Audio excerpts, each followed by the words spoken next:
ओम भगवते वासुदेवाय नमः। हिंदू पंचांग के अंतर्गत प्रत्येक माह की 11वीं तिथि को एकादशी कहा जाता है। एकादशी को भगवान विष्णु को समर्पित तिथि माना जाता है। एक महीने में 2 पक्ष होने के कारण 2 एकादशी होती हैं, एक शुक्ल पक्ष में तथा दूसरी कृष्ण पक्ष में। इस प्रकार वर्ष में कम से कम 24 एकादशी हो सकती हैं, परंतु अधिक मास की स्थिति में यह संख्या 26 भी हो सकती है। एकादशी के व्रत का संबंध 3 दिनों की दिनचर्या से है। भक्त उपवास के दिन से एक दिन पहले दोपहर में भोजन लेने के उपरांत शाम को भोजन नहीं ग्रहण करते हैं, ताकि यह सुनिश्चित हो सके कि अगले दिन पेट में कोई अवशिष्ट भोजन ना बचा रहे। भक्त एकादशी के दिन उपवास के नियमों का कड़ाई से पालन करते हैं तथा अगले दिन सूर्योदय के बाद ही उपवास समापन करते हैं। एकादशी व्रत के दौरान सभी प्रकार के अनाज का सेवन वर्जित होता है।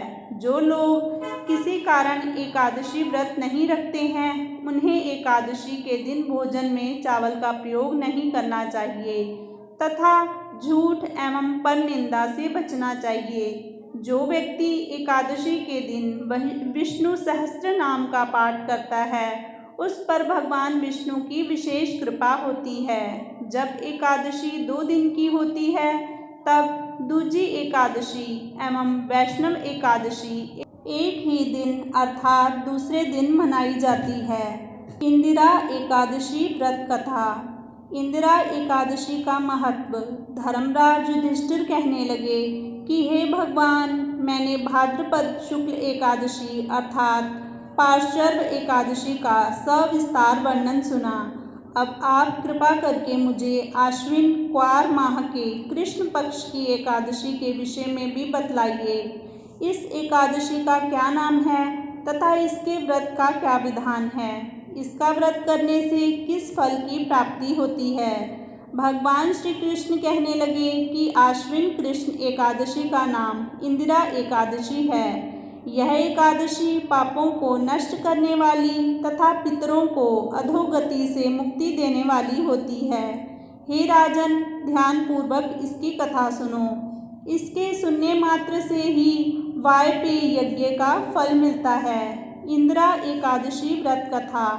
प्राचीन काल में सतयुग के समय में महिष्मती नाम की एक नगरी में इंद्रसेन नाम का एक प्रतापी राजा धर्मपूर्वक अपनी प्रजा का पालन करते हुए शासन करते थे।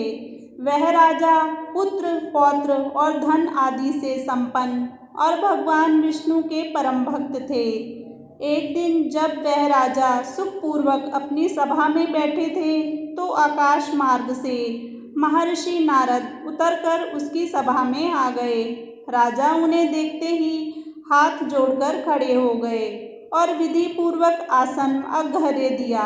सुख से बैठकर मुनि ने राजा से पूछा कि हे राजन, आपके 7 अंग कुशल पूर्वक तो हैं, तुम्हारी बुद्धि धर्म में और तुम्हारा मन विष्णु भक्ति में तो रहता है। देवर्षि नारद की ऐसी बातें सुनकर राजा ने कहा, हे महर्षि, आपकी कृपा से मेरे राज्य में सब कुशल है तथा मेरे यहाँ यज्ञ कर्म आदि सुकृत हो रहे हैं। आप कृपा करके अपने आगमन का कारण कहिए। तब नारद ऋषि कहने लगे कि हे राजन, आप आश्चर्य देने वाले मेरे वचनों को सुनो। मैं एक समय ब्रह्मलोक से यमलोक को गया। वहाँ श्रद्धापूर्वक यमराज से पूजित होकर मैंने धर्मशील और सत्यवान धर्मराज की प्रशंसा की। उसी समय यमराज की सभा में महान ज्ञानी और धर्मात्मा तुम्हारे पिता को एकादशी का व्रत भंग होने के कारण देखा। उन्होंने संदेशा दिया, सो मैं तुम्हें कहता हूँ। उन्होंने कहा कि पूर्व जन्म में कोई विघ्न हो जाने के कारण मैं यमराज के निकट रह रहा हूँ। सो हे पुत्र, यदि तुम आश्विन कृष्णा इंदिरा एकादशी का व्रत मेरे निमित्त करो तो मुझे स्वर्ग की प्राप्ति हो सकती है। इतना सुनकर राजा कहने लगा कि हे महर्षि, आप इस व्रत की विधि मुझसे कहिए। नारद जी कहने लगे, आश्विन माह की कृष्ण पक्ष की दशमी के दिन प्रातःकाल श्रद्धापूर्वक स्नान आदि से निवृत्त होकर पुनः दोपहर को नदी आदि में जाकर स्नान करें। फिर श्रद्धापूर्वक पितरों का श्राद्ध करें और एक बार भोजन करें। प्रातःकाल होने पर एकादशी के दिन दातुन आदि करके स्नान करें। फिर व्रत के नियमों को भक्ति पूर्वक ग्रहण करता हुआ प्रतिज्ञा करें कि मैं आज संपूर्ण भोगों को त्याग कर निराहार एकादशी का व्रत करूँगा। हे अच्युत, हे पुंडरीकाक्ष, मैं आपकी शरण में हूँ, आप मेरी रक्षा कीजिए। इस प्रकार नियम पूर्वक शालिग्राम की मूर्ति के आगे विधि पूर्वक श्राद्ध करके योग्य ब्राह्मणों को फलाहार का भोजन कराएं और दक्षिणा दें। पितरों के श्राद्ध से जो बच जाए उसको सूंघ कर गौ को दें तथा धूप, दीप, गंध, पुष्प, नैवेद्य आदि सब सामग्री से ऋषिकेश भगवान का पूजन करें। रात में भगवान के निकट जागरण करें। इसके पश्चात द्वादशी के दिन प्रातःकाल होने पर भगवान का पूजन करके ब्राह्मणों को भोजन कराएं।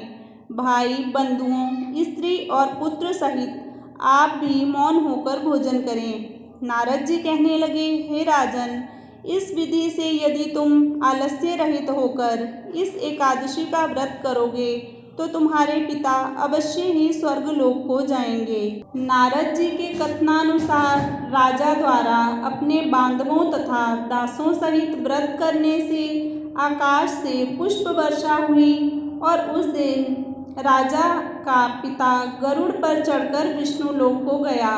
राजा इंद्रसेन भी एकादशी के व्रत के प्रभाव से निष्कंटक राज्य करके अंत में अपने पुत्र को सिंहासन पर बिठाकर स्वर्गलोक को गया।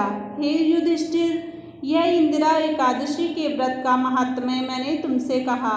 इसके पढ़ने और सुनने से मनुष्य सब पापों से छूट जाते हैं और सब प्रकार के भोगों को भोगकर वैकुंठ को प्राप्त होते हैं। ओम भगवते वासुदेवाय नमः।